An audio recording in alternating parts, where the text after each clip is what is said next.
Welcome students in the chemistry class. We are studying the carbon and its compounds. Now we have a very important property of the carbon which is known as the allotropy. ये property क्या है carbon की? ये property कहती है the property, अगर इसको हम डिफाइन करना चाहें, by virtue of which an element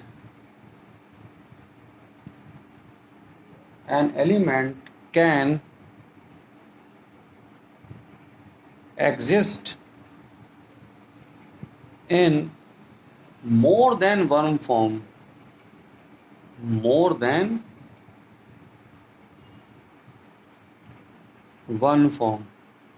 एक से ज़्यादा फॉर्म में यहाँ पर ये एग्जिस्ट कर रहा है, तो इसको बोलते हैं, प्रॉपर्टी को बोलते हैं हम लोग एलोट्रोपी. क्या ये? The property bye virtue of which an element can exist in more than one form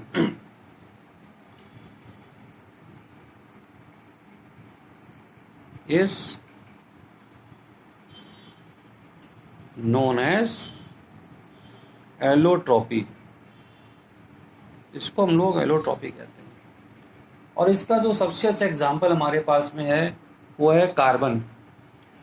carbon has a 2 allotropes, और इसमें आने वाले जो ये दो हम कह रहे हैं फॉर्म है, ये दो तरह के जो हमें यहाँ पे सब्सटेंस मिलेंगे, उनको हम लोग बोलते हैं allotrope. So diamond and graphite are, अब इसका एग्जाम्पल क्या है? डायमंड एंड ग्रेफाइट, ये जो है आर 2 एलोट्रोप्स ऑफ, ये जो है किसके हैं? कार्बन के एलोट्रोप हैं. ये कार्बन के 2 एलोट्रोप है हमारे पास में. यहाँ पे पहला एलोट्रोप हमारा कौन सा है? डायमंड. ये हमने डायमंड का स्ट्रक्चर बनाया है.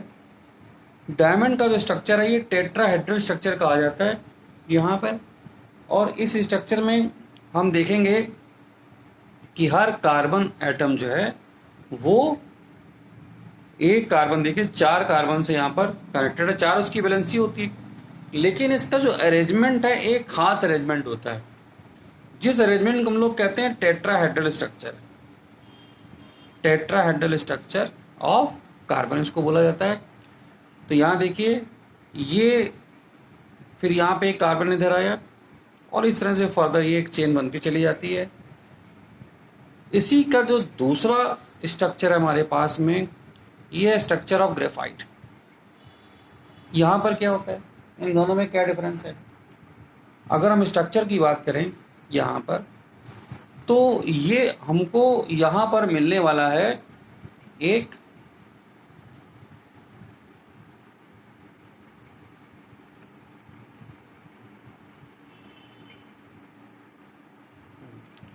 यहाँ देखिए लेयर्स बनती हैं इसके अंदर. ये ग्रेफाइट दूसरा हमने अभी आपको एलोट्रोप बताया था, इसमें लेयर्स बनती हैं. और लेयर कैसी है? यहाँ पे देखिए हेक्सागोनल स्ट्रक्चर ऊपर नजर आ रहा है, फिर एक दूसरी लेयर, इस लेयर के बीच में एक गैप हमको मिलेगा. ये थोड़े गैप पर एक लेयर मिलती है, और ये बीच में जो डॉटेड लाइन है ये एक वीक बॉन्ड्स है. अब अगर हम यहाँ पर एक पर्टिकुलर कार्बन को स्टडी करें, जैसे कि इस कार्बन को, ये कार्बन जो है कि हर कार्बन को 4 बॉन्ड चाहिए होते हैं सेटिस्फाई होने के लिए, ऑक्टेट पूरा करने के लिए. तो एक इससे बनाया, एक इससे बनाया, एक इसने इससे बनाया. लेकिन जो चौथा बॉन्ड इसका बन रहा है वो नीचे कुछ दूरी पे एक और लेयर है, उसमें प्रेजेंट कार्बन के साथ में ये बॉन्ड बन रहा है. ठीक है, और ये इसको हम लोग दिखा रहे हैं डॉटेड लाइन से. यही चीज यहां पर भी है. अगर इस कार्बन की बात करें ये नीचे वाले कार्बन के साथ में जाकर इसका चौथा बॉन्ड बनेगा और ये आगे यहाँ पर इसमें आपको एक कार्बन मिलेगा। ये पूरी एक पैरेलल क्या कहते हैं चेन ऊपर चलेगी, एक पैरेलल चेन नीचे चलेगी। चौथा बॉन्ड ही नीचे इसके साथ में सेटिस्फाई करता है और ये बॉन्ड एक वीक बॉन्ड होता है। तो अगर हम बात करें यहाँ पर कि जो डायमंड का स्ट्रक्चर है, स्ट्रक्चर ऑफ जो डायमंड है वो कैसा है, ये जो है इज ए टेट्राहेड्रल स्ट्रक्चर होता है इसका डायमंड का। है कार्बन से ही क्या कहते हैं ये बना होता है, ठीक है। और अगर हम बात करें ग्रेफाइट की तो यहाँ पर ये है पैरेलल लेयर्स यहाँ पर इसमें बन रही है इसके अंदर, और इसको हम लोग कहते हैं कि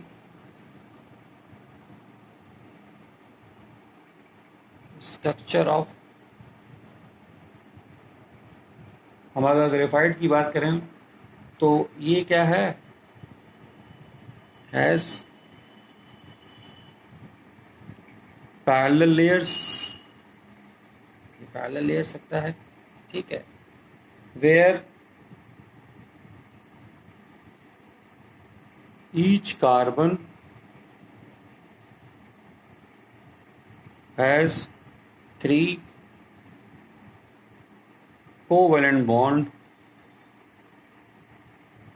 in one layer and 4th bond is made to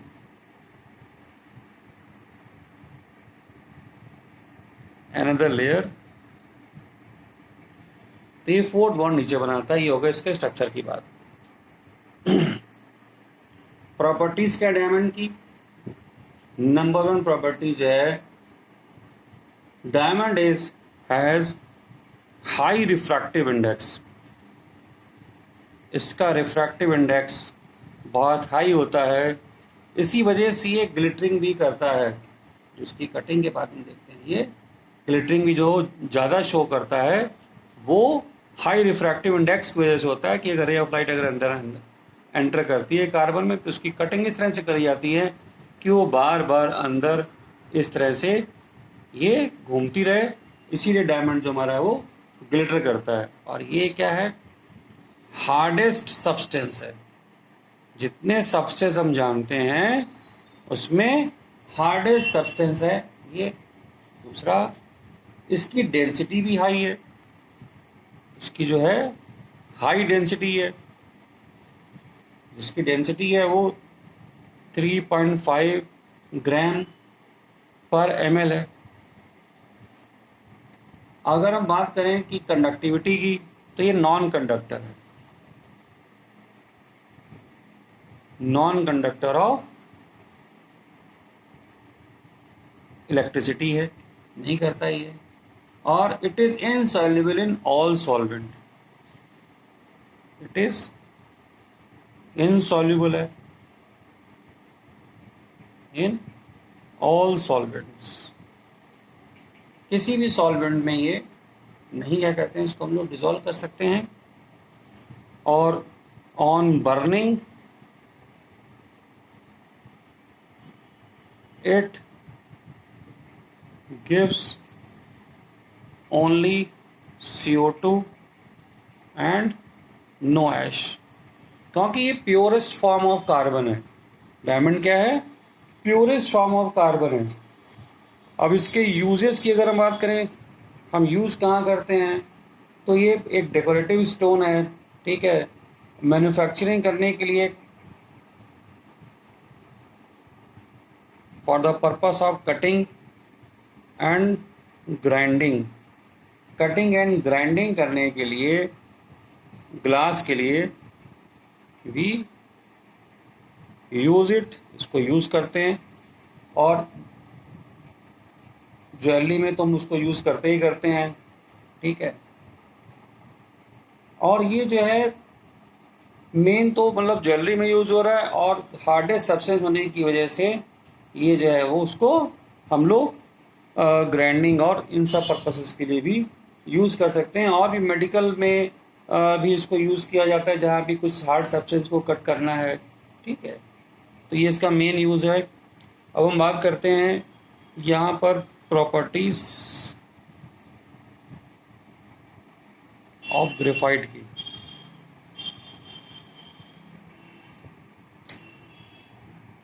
graphite की अगर प्रॉपर्टी की बात करें तो ये ग्रेइश ब्लैक सब्सटेंस है। ये कैसा है? ये चमकदार होता है,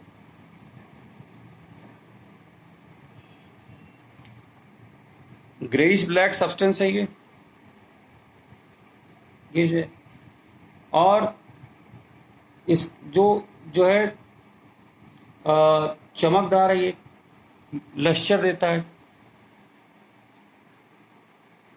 एंड गिव्स मेटेलिक लश्चर, चमक आती है। और सॉफ्ट है, सॉफ्ट एंड सोपी इन टच, या स्लिपरी इन टच भी बोल देते हैं हम लोग, ठीक है। डेंसिटी इसकी जो है कम है इससे,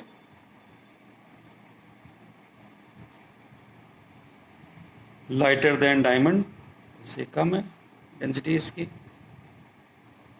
हाई मेल्टिंग पॉइंट है इसका, यहाँ पर हाई मेल्टिंग पॉइंट है। ये भी इनसॉल्युबल है, और बर्निंग पर, on burning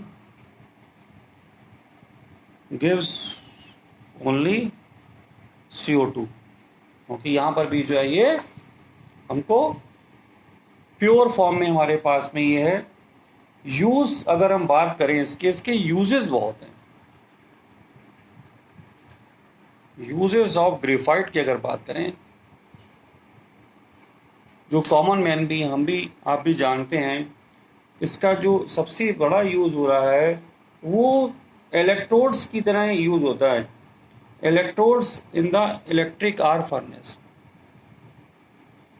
used as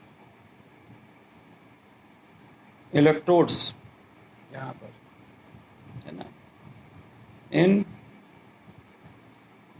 electric arc furnaces में इसको यूज कर रहे हैं हम लोग। और जो है क्रूसिबल्स बनाते हैं हम लोग लेबोरेटरी के लिए, लेड पेंसिल्स हम बना रहे हैं, जो ज़्यादा हम जानते हैं, ठीक है। और आर्टिफिशियल डायमंड भी बनाते हैं।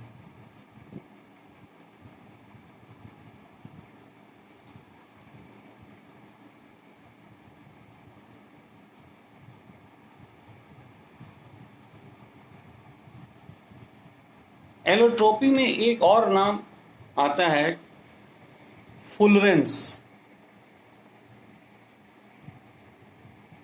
फुलरेंसेस, ठीक है। जो फुलरेंस हैं ये क्या है हमारे पास में, दे आर ऑल्सो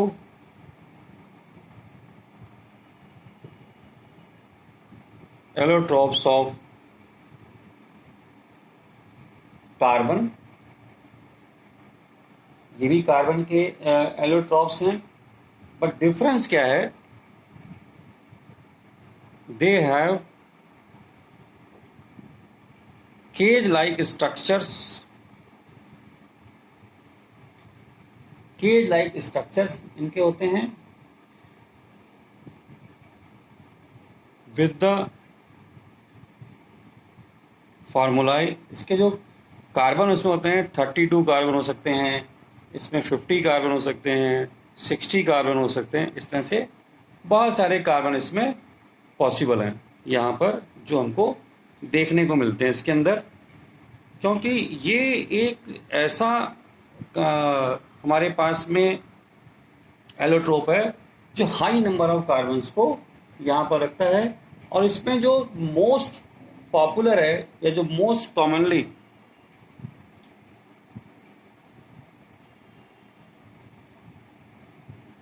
जो उसमें सबसे ज़्यादा हम जिसको जानते हैं कॉमनली जो फुलरेंस है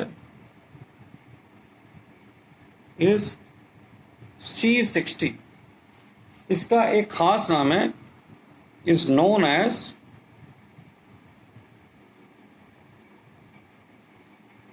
बक मिनिस्टर फुलरेंस।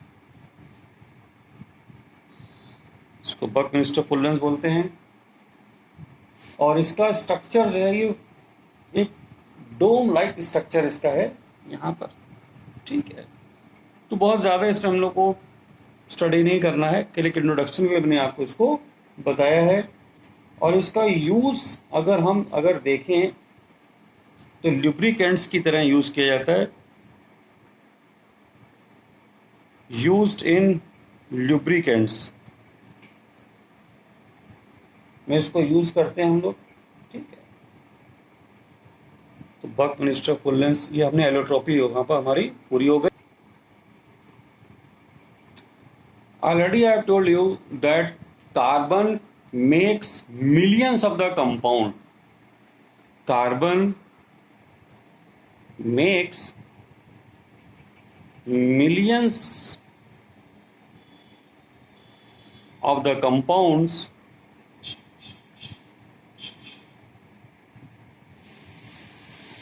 तो ये जो कंपाउंड बन रहे हैं इतने सारे, इसके पीछे कौन सी ऐसी प्रॉपर्टीज हैं कार्बन की जो रिस्पॉन्सिबल हैं इसके लिए। तो वो प्रॉपर्टीज की अगर हम बात करें तो उसी को हम लोग कहते हैं कि versatile nature of the carbon. So carbon makes millions of the compounds. There are two major properties of carbon are responsible for it. पहली प्रॉपर्टी जो है इसकी वो कहलाती है कैटानेशन। उसको बोलते हैं हम लोग कैटानेशन। यहां पर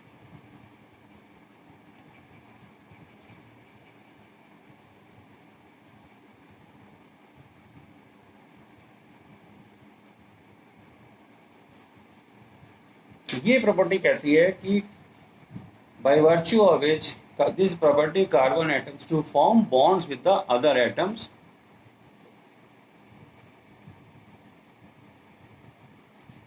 this is the property of carbon by virtue of this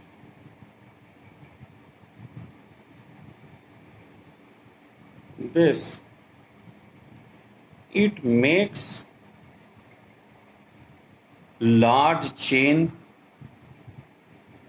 of carbon atoms. एक लंबी चेन बनाता है ये कार्बन एटम्स की। यहाँ पर ब्रांचिंग भी कर लेता है, branch chains of branch chains बनाता है। और ब्रांच के साथ साथ एंड इवन रिंग्स ऑल्सो। तो कैटेनेशन की प्रॉपर्टी क्या है, जिसमें कार्बन एक लॉन्ग चेन बनाता है कंपाउंड्स की। कई सारे कार्बन एटम जुड़ते चले जाते हैं। किस तरह से देखिए, जैसे कि मान लीजिए कार्बन 2 3 4 5 ये कनेक्ट होता चला जा रहा है, ये कनेक्ट होता चला जा रहा है। और भी इसमें और भी जोड़ सकते हैं, 20 30 40 कार्बन एटम्स यहाँ पे कनेक्ट हो सकते हैं। तो इसको हम लोग बोलते हैं ये लॉन्ग चेन फॉर्मेशन है।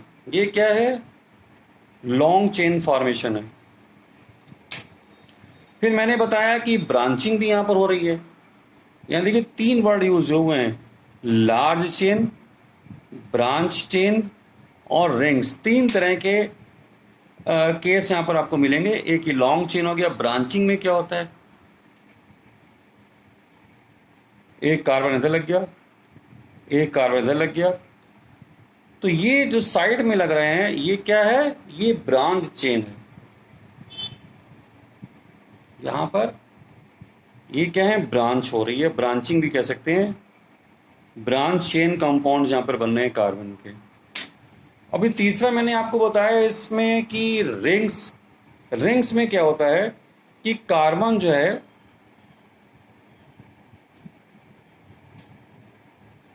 इस तरह से क्लोज रिंग्स बनाता है।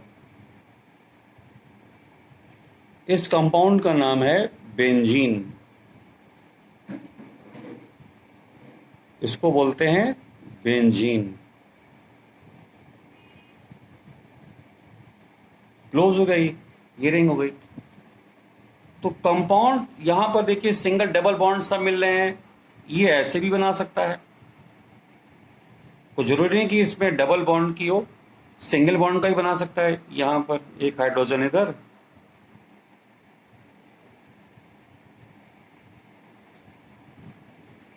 इसको कहते हैं cyclobutane,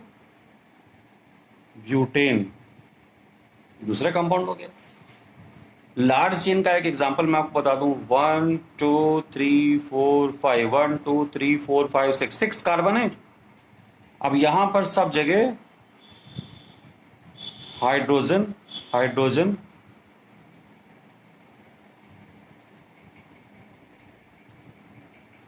one two three four five six, इसका फार्मूला है C6H12 और इसको हम लोग बोलते हैं हेक्सेन।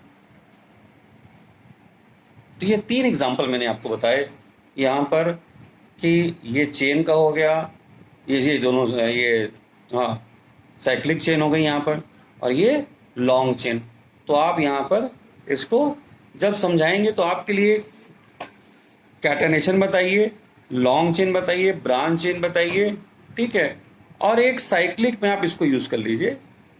अगर आपको साइक्लिक बताना है, जब आपको टेस्ट में लिखना हो तो इसको लिखिए, जो मैं टिक कर रहा हूँ इन सबको लिखिए, बस काफ़ी है, ठीक है।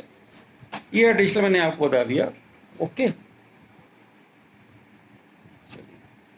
टेट्रावेलेंसी अभी मैंने आप जो डिस्कस किया था कि वर्सेटाइल नेचर में क्या क्या है, ये इतने ज़्यादा कंपाउंड क्यों बनाता है, तो इसका पहला रीज़न था catenation property of the carbon, जहाँ पर एक लॉन्ग चेन कार्बन की बना लेता है, ब्रांचिंग कर लेता है, रिंग्स बना लेता है। अब इसके बाद में जो इसकी दूसरी प्रॉपर्टी है टेट्रावेलेंसी, क्योंकि कार्बन की हम जानते हैं कि 4 वैलेंसीज होती हैं इस तरह से। तो कार्बन क्या है, कार्बन हैज 4 वैलेंसी, इसकी 4 वैलेंसी है। तो ये जो बॉन्डिंग बनाता है valency, and it can make bonds with, ये हाइड्रोजन के साथ बॉन्ड बना सकता है, ऑक्सीजन के साथ में बॉन्ड बना सकता है, सल्फर के साथ बॉन्ड बना सकता है, नाइट्रोजन के साथ बॉन्ड बना सकता है, nitrogen, sulphur and halogens. Halogens कौन होते हैं, क्लोरीन, ब्रोमीन, आयोडीन। इसके साथ ये बॉन्ड्स बना सकता है। 4 वैलेंसी है, और इसमें एक बहुत बड़ा रोल इसका ये भी है कि इसका स्मॉल साइज है। The smaller size of carbon जो है helps it to hold the shared pair of electrons, the shared pair of electrons। क्योंकि छोटा होता है तो फोर्स ऑफ अट्रैक्शन ज़्यादा लगा के रखता है, जो शेयरिंग यहाँ पर होती है, तो इसलिए यहाँ कहते हैं वो अलग नहीं हो पाते हैं। तो हम 2 बातें बोलेंगे जब भी कि वर्सेटाइल नेचर ऑफ कार्बन क्या है, it is because of catenation and tetravalency, जो 2 इसकी प्रॉपर्टी है उसको फिर आगे हम डिस्क्राइब कर लेंगे। we are having large number of organic compounds. First, I am discussing about the hydrocarbons. Organic compounds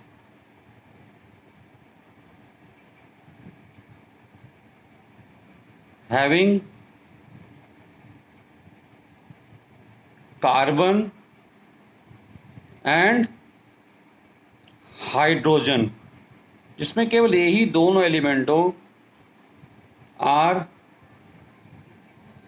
known as hydrocarbons. इसको कहते हैं हम लोग हाइड्रोकार्बन्स। ठीक है, अब हाइड्रोकार्बन भी हमारे दो तरह के होते हैं।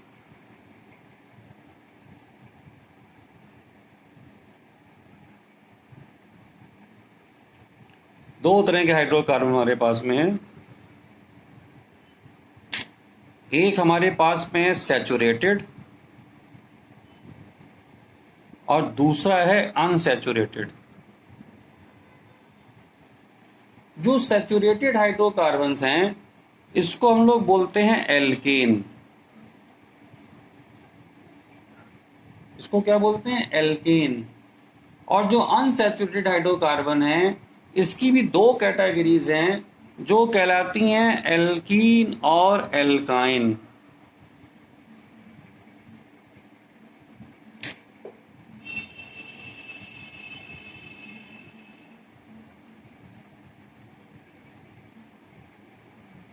एल्काइन, एल्केन में हमारे पास में इसका जो जनरल फार्मूला है CnH2n+2। इसका फार्मूला है CnH2n। इसका फार्मूला है। एल्केन में सबसे पहला जो हमको यहां पर कंपाउंड मिलता है वो होता है CH4। इसको हम लोग बोलते हैं मीथेन। जो दूसरा कंपाउंड मिलता है उसको बोलते हैं इथेन। और जो तीसरा कंपाउंड मिलता है उसको बोलते हैं प्रोपेन। ये जो अनसैचुरेटेड हाइड्रोकार्बन्स हैं इसके साथ में क्या है, जो एल्कीन है खास तौर से ये डबल बॉन्ड रखते हैं। एक डबल बॉन्ड जरूर होगा और इसमें एक ट्रिपल बॉन्ड जरूर होगा। ये डिफरेंस है। तो इसमें जो पहला कंपाउंड हमको मिलता है वो मिलता है C2H4 और इसको बोलते हैं हम लोग इथीन। और यहाँ पर जो पहला कंपाउंड मिलता है ये मैं आपको डिस्कस कर चुका हूँ C2H2, जिसको कहते हैं हम लोग इथाइन। इसको एसिटिलीन भी कहते हैं। यहाँ पर जो दूसरा मिलेगा C3H6 जिसको हम लोग बोलेंगे प्रोपीन। और यहाँ पे जो हमको मिलेगा कंपाउंड C3H4 इसको बोलते हैं प्रोपाइन। तो स्टूडेंट्स ये हो गए हमारे हाइड्रोकार्बन की शुरुआत। ऑर्गेनिक केमिस्ट्री की यहाँ से अब शुरुआत हो रही है। ओके, तो इसको हम लोग जो है आगे और स्टडी करेंगे। हाइड्रोकार्बन के बाद में और भी बहुत से कंपाउंड हैं जिसमें हम लोग carboxylic acid, alcohol, ketone, esters study करेंगे। और अभी हमारी स्टडी जो हाइड्रोकार्बन के ऊपर आगे चलेगी जिसमें हम लोग होमोलॉगस सीरीज को मेनली स्टडी करेंगे। ओके।